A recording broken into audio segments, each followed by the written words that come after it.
بسم الله الرحمن الرحيم. اليوم هناخذ جداول التغيرات. أسئلة عن جداول التغيرات.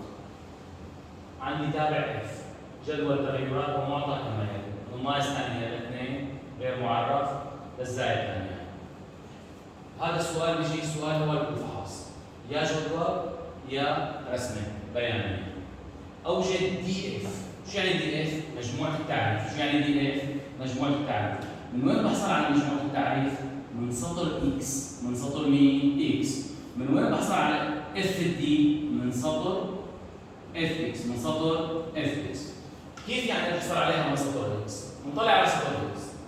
من ناقص ثاني هاي الاثنين. طلعوا عند الاثنين. شو نازل؟ غير معرف للزائد يعني. فبدي كل شيء من ناقص ثاني هاي لوين؟ للزائد يعني ما عدا الاثنين. فبقول ار ما عدا الاثنين. ار ما عدا الاثنين. ليش ما بدي الاثنين؟ لانه عند الاثنين غير معرف، غير معرف، واذا فيني اكتبها على مجال انه ناقص ثاني هاي الاثنين اجتماع من اثنين للزائد. هيك بكون حصلت على دي اف مجموعة التعريف. اف دي بجوز يسالني اف دي او يسالني المستقر الفعلي او يسالني صورة مجموعة التعريف.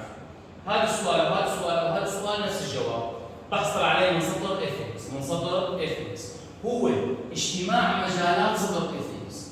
حاكتب بالتفصيل بعدين باخذ شوي شوي.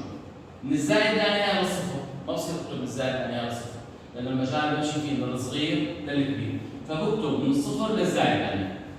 ثلاث المجالات. نجي لهذا من ناقص للنهايه للصفر. كتبت من ناقص للنهايه للصفر.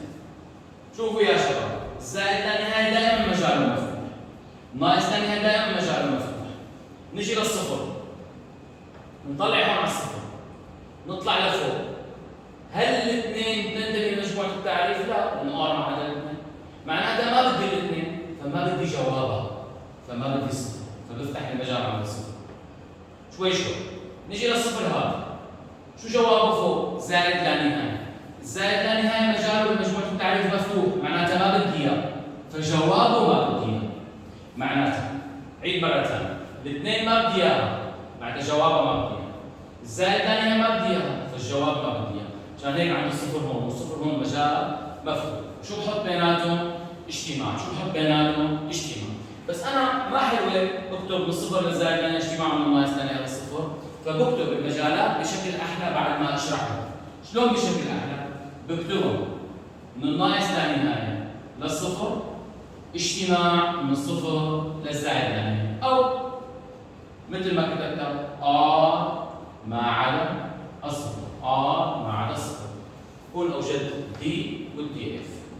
هلا طلب مني نهايات. هلا حنبلش وحده وحده.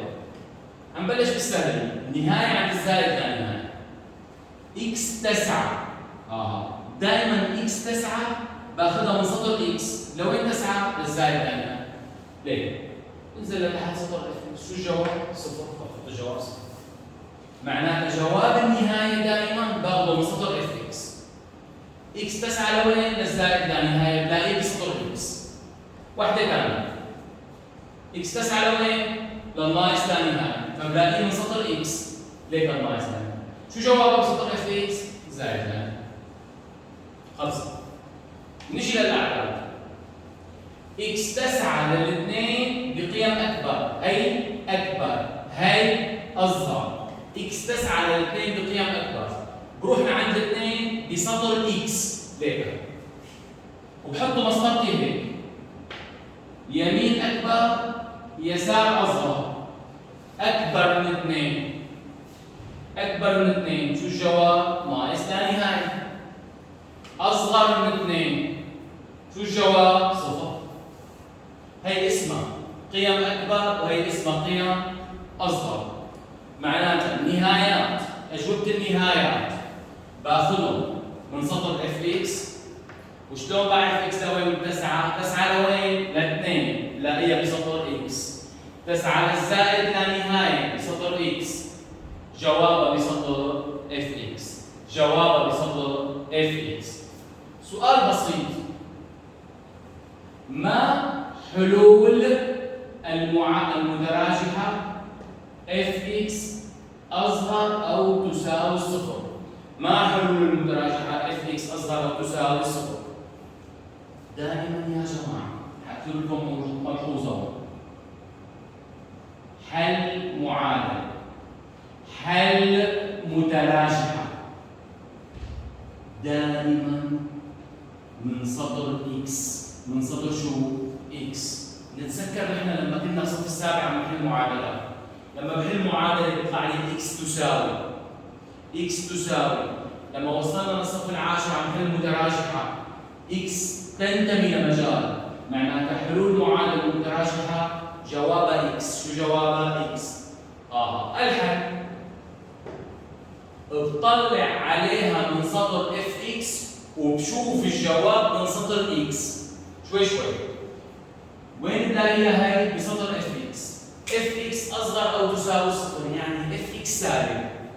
هي fx من الزائد ثاني هاي لصفر سالب، لا هدول موجبين، هدول الاعداد كلها موجبه. الزائد ثاني هاي هون مليون، هون 10000، هون 10، هون 3، هون هدول كلهم موجبين.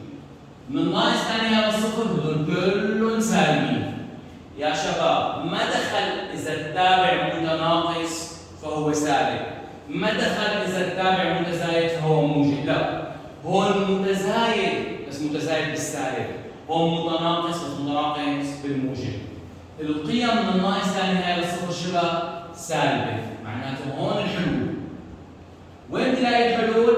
برفع ايدي لفوق وبطلع. من وين لوين؟ من 2 للزائد لنهايه. معناتها الحلول تبع المتراجحه بسطر x، بسطر شو؟ x. الزائد لنهايه دائما مفتوح. نجي للاثنين، بما انه الاثنين تابع غير معرف عنده فبفتح المجال عنده.